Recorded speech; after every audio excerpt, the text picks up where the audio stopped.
मित्रों नमस्कार। इस भारतीय जनता पार्टी के द्विदिवसीय कार्यकारिणी बैठक में आप पत्रकार मित्रों को भारत सरकार के वित्त मंत्री और भारतीय जनता पार्टी की वरिष्ठ नेत्री श्रीमती निर्मला सीतारमण जी आपको संबोधित करेंगी। बगल में भारतीय जनता पार्टी के राष्ट्रीय मीडिया प्रमुख मुख्य प्रवक्ता सांसद अनिल बलूनी जी हैं। मेरा विनम्र निवेदन है माननीय सीतारमण जी से कि आपको संबोधित करें।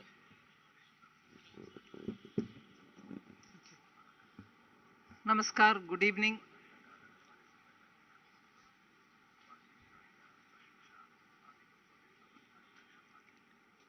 In this 2 days national executive,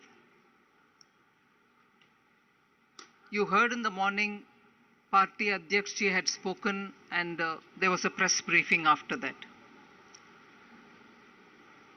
उसके बाद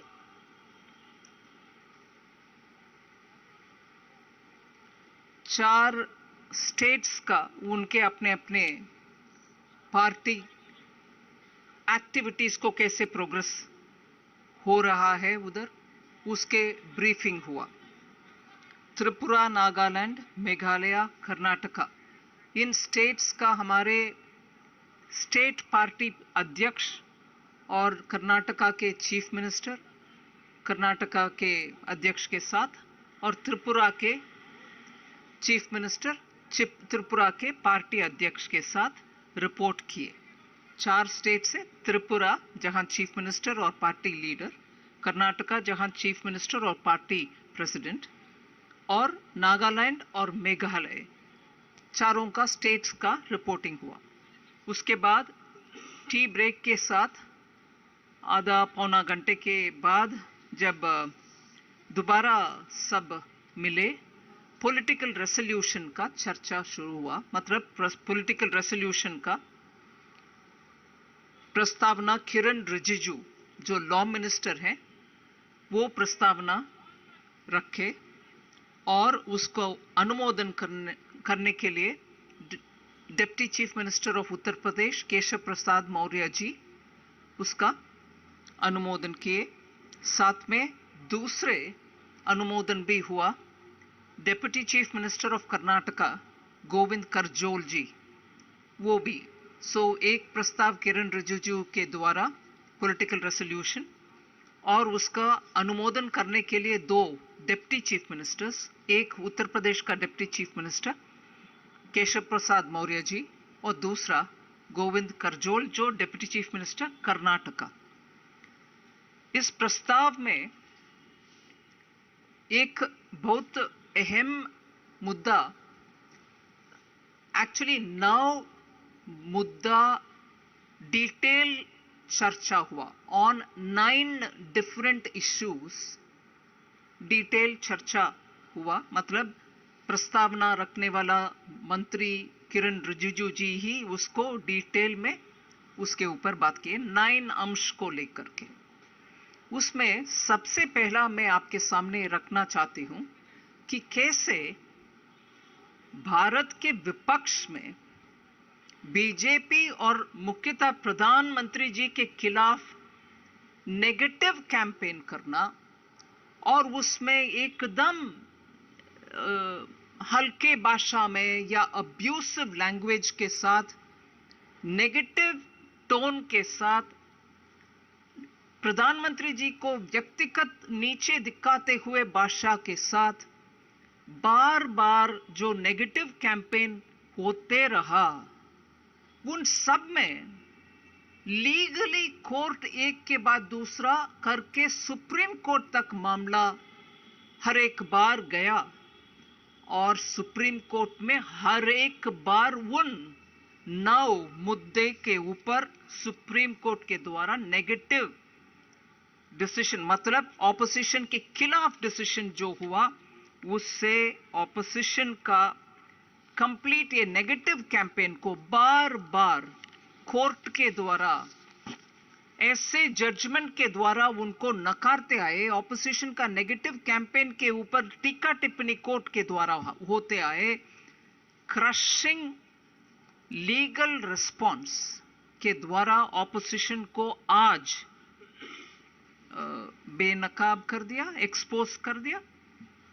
वो 9 मुद्दे मैं सिर्फ आपको कोट कर रही हूं, जहां नेगेटिव प्रधानमंत्री जी के खिलाफ व्यक्तिगत अब्यूसिव लैंग्वेज के द्वारा नेगेटिव कैंपेन जो ऑपोजिशन बुनियाद आरोप लगाकर चला, उन सब में हर एक में कोर्ट के, सुप्रीम कोर्ट के द्वारा नकारते हुए ऑपोजिशन के टीका टिप्पणी हुआ है।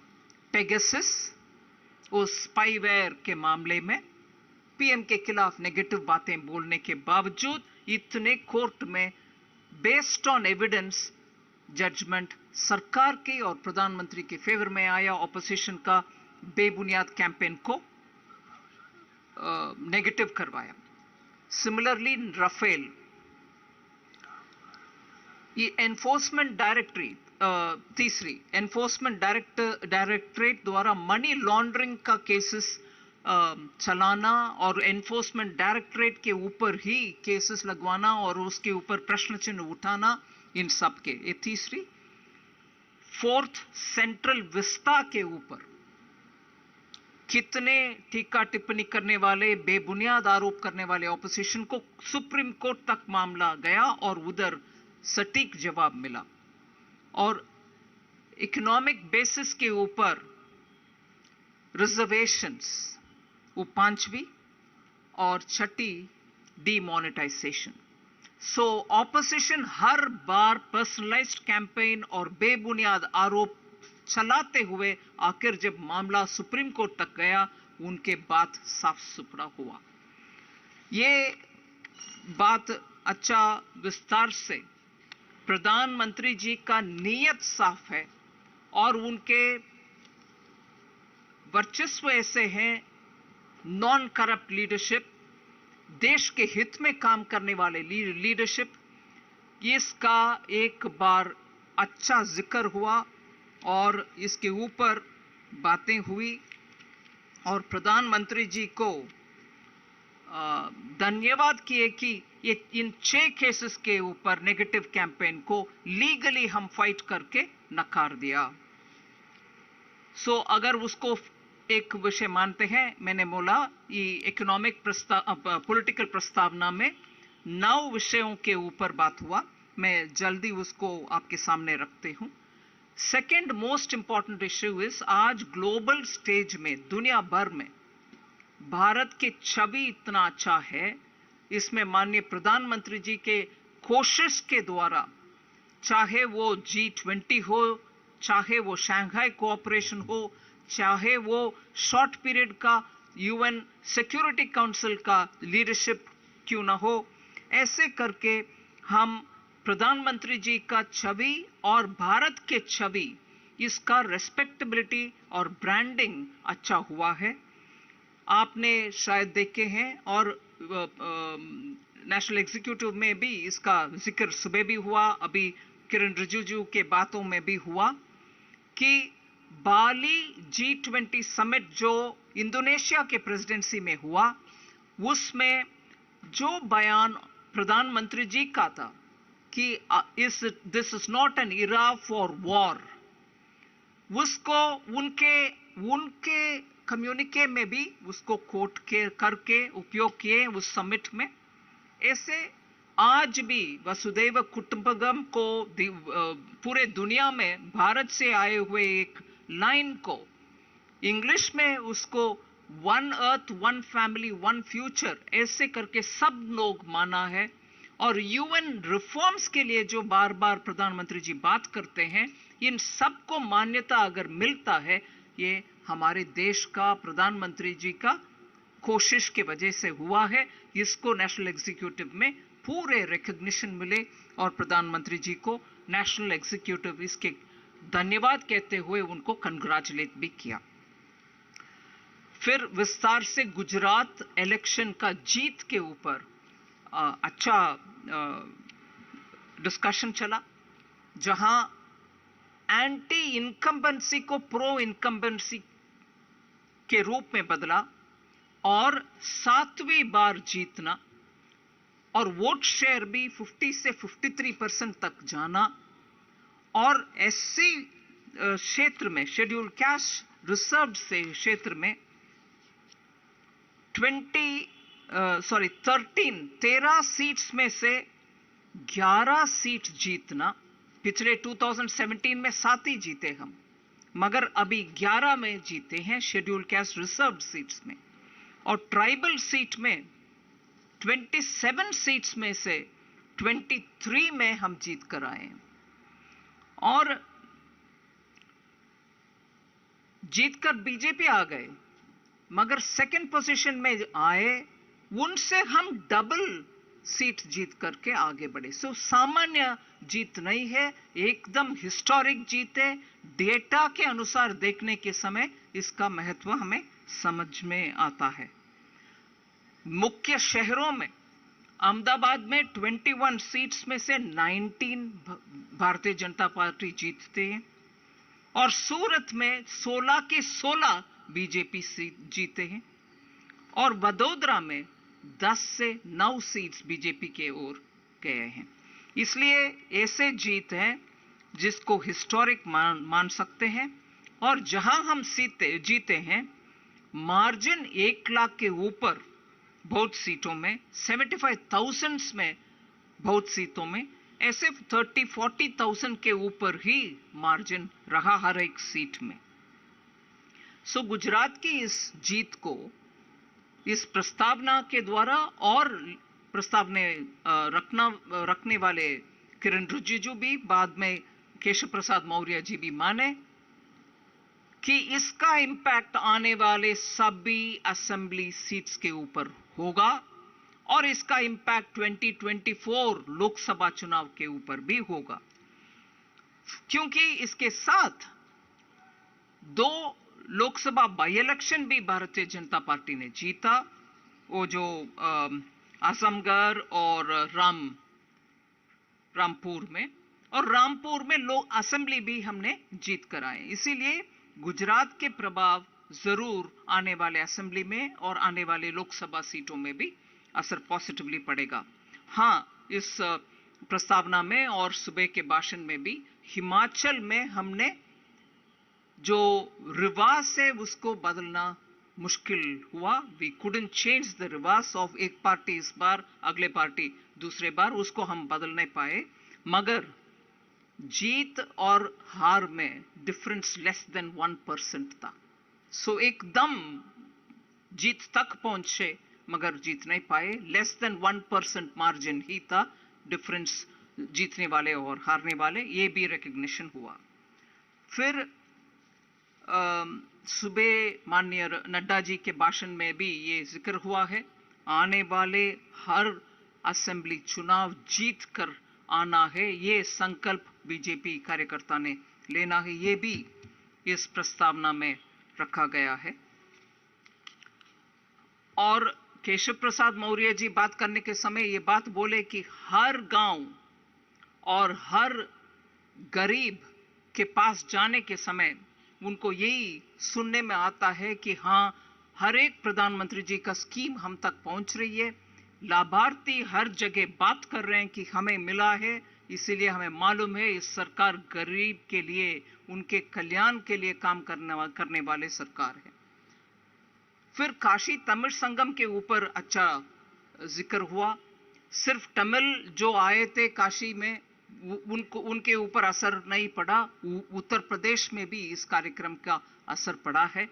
और जब काशी तमिल संगम के विषय बात करने के समय प्रधानमंत्री जी का आध्यात्मिक और सांस्कृतिक विरासत को बढ़ाने में उनका रोल कैसे कंसिस्टेंट रहा, हर एक विषय के उदाहरण लेते हुए बात बोला गया है, चाहे वो काशी तमिल संगम हो, काशी विश्वनाथ कॉरिडोर हो, अयोध्या सुप्रीम कोर्ट के डिसीजन के बाद मगर उसमें भी तेजी से कैसे काम हो रहा है, और महाकालेश्वर उज्जैन में कैसे काम हो रहा है, और बुद्ध सर्किट कैसे उसका भी पुनरुत्थान हो रही है, और राम सर्किट का भी कैसे काम चल रही है। इन सब में से प्रधानमंत्री जी का कल्चरल एंड स्पिरिचुअल हमारे हेरिटेज को स्ट्रेंथन करने का उनके प्रयत्न के ऊपर भी बहुत अच्छा उनके ऊपर बधाई देने वाले बातें हुआ है। फिर ये हर घर तिरंगा वाले विषय में गए, उसमें भी टारगेट था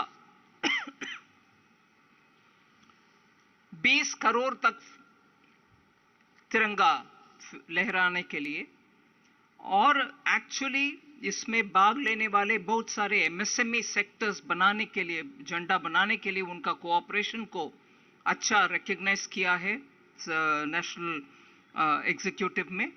और टेक्सटाइल से जुड़े हुए बहुत सारे इंडस्ट्री भी सामने आए। 11 स्टेट्स में काम हुआ है झंडा बनाने के लिए, उन सबको धन्यवाद भी कहा गया है। जब 20 करोड़ झंडा फहराने के लिए टारगेट था, 30 करोड़ तक पहुंचा अचीवमेंट, आखिर 30 करोड़ तक झंडा लहराया गया। उसके लिए भी अच्छा सा उस कार्यक्रम के ऊपर प्रधानमंत्री जी का एक नया सा एक्सपेरिमेंट था कि देश को एकजुट करने में, देश का हमारे तिरंगा को ही दोबारा याद दिलाना आवश्यक है, करना चाहिए।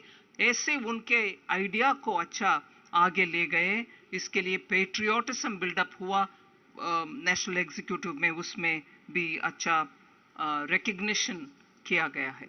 फिर मन की बात, उसके ऊपर भी जैसे नॉन पॉलिटिकल प्लेटफॉर्म, आम जनता के साथ जोड़ना और छोटे छोटे लोगों का सेवा भाव के द्वारा जो कार्यक्रम पूरे देश में हुआ, गांवों में हो रहा, ट्री प्लांटिंग हो, रोड बनाना हो, हॉस्पिटल लेके जाना हो, कुछ इनोवेटिव थॉट हो, आम जनता को रिकॉग्नाइज करने वाले मन की बात के द्वारा कैसे प्रधानमंत्री जी परमानेंट ब्रिज बना दिया उनको और आम जनता के साथ जोड़ने का, उसका भी एक जिक्र किया गया है। एक विषय जो मैं I feel very important about, and I think it's a very important recognition, वीर बाल दिवस का घोषणा करना।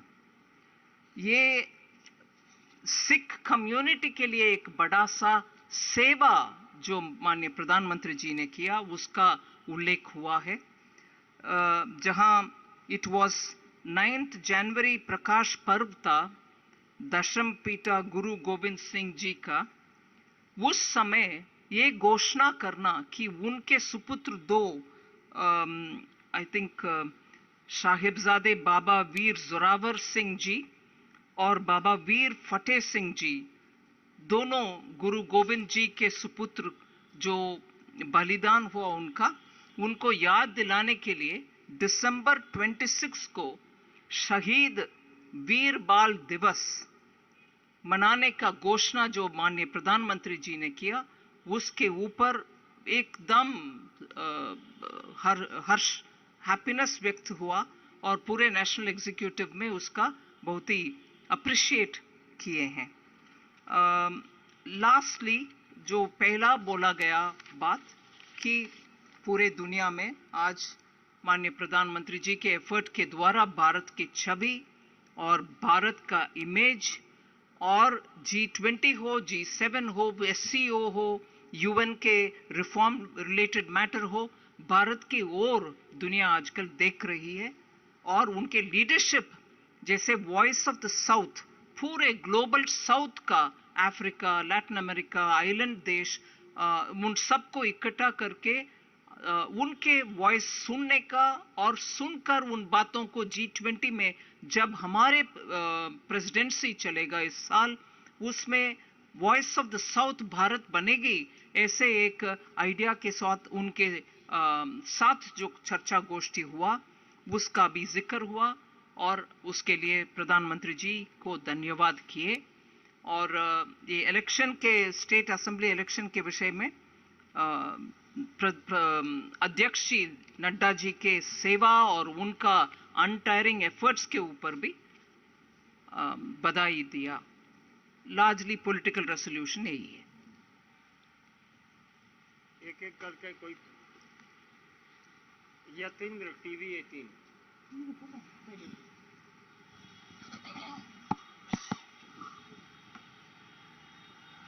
मैडम वीरवाल दिवस की आपने चर्चा की, काफी प्रशंसा हुई, लेकिन कई सिख संगठन ऐसे थे वो इस नाम को बदलाव करने की उन्होंने डिमांड की, तो क्या इस पर चर्चा हुई कि इस नाम को चेंज करना चाहिए? जरूर चर्चा नहीं। छोटा सा करेक्शन, गोविंद करजोल जी सीनियर कैबिनेट मिनिस्टर, मैंने डिप्टी सीएम बोला, यूपी के डिप्टी सीएम, कर्नाटका के सीनियर कैबिनेट। निर्मला जी, प्रधानमंत्री ने पिछली बैठक में एक बार आह्वान किया था कि हमें सबका साथ और सबका विकास को मद्देनजर रखते हुए मुस्लिम और खासतौर से पसमानदा मुस्लिम की तरफ भी ध्यान देना चाहिए। तो इस बार भी क्या मुस्लिम समुदाय के लिए राजनीतिक प्रस्ताव में कुछ कहा गया है क्या? राजनीतिक प्रस्ताव में कुछ नहीं कहा गया। आमोद राय, टीवी 9। इसके बाद मैम, आपने कहा कि स्टेट इलेक्शन में नड्डा जी के एफर्ट को लेकर सराहना हुई, तो उनको अध्यक्षीय काल को विस्तार मिल रहा है, उसमें भी कोई चर्चा हुई क्या? नहीं, राजनीतिक प्रस्ताव के द्वारा कुछ चर्चा नहीं।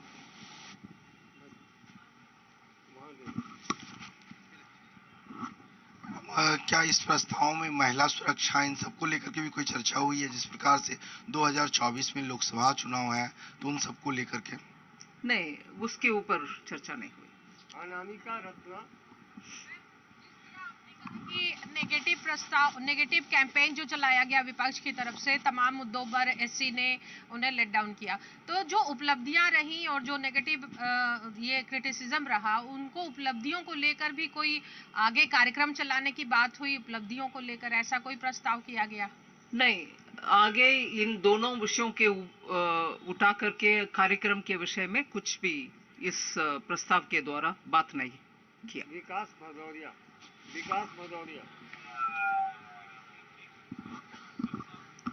निर्मला जी, आपने कहा कि नेगेटिव कैंपेन में 6 पॉइंट गिनाए गए, लेकिन आजकल कांग्रेस एक नेगेटिव कैंपेन चला रही है जीएसटी को लेकर। अब से कुछ देर पहले फिर से एक बार राहुल गांधी ने ट्वीट करके कहा है कि जो जीएसटी है उसमें 65% योगदान गरीबों का है, 10% योगदान देश के बड़े उद्योगपतियों का है। तो इसको लेकर कोई बातचीत हुई? नहीं, प्रस्ताव के द्वारा बातचीत नहीं हुई। लेकिन जीएसटी को लेकर जो नेगेटिव कैंपेन चल रहा है, नहीं, उसके ऊपर इधर चर्चा नहीं हुई। अंतिम सवाल, संजय शर्मा, लोकमत। मैडम, आपने कहा कि पॉलिटिकल रिजोल्यूशन में गुजरात की जीत पर बातचीत हुई, किस तरीके से एंटी इनकम्बेंसी को प्रो इनकम्बेंसी में बदलने की बात हुई। तो क्या जिस तरीके से गुजरात में चुनाव लड़ा बीजेपी ने, जिस तरीके से कई सारे लोगों के टिकट भी काटे, करीब लगभग 40% लोगों के टिकट काटे, तो क्या इस तरह की बातें आगे भी आने वाले राज्यों में हमको देखने को मिलेंगी? इंतजार करिए। Thank you.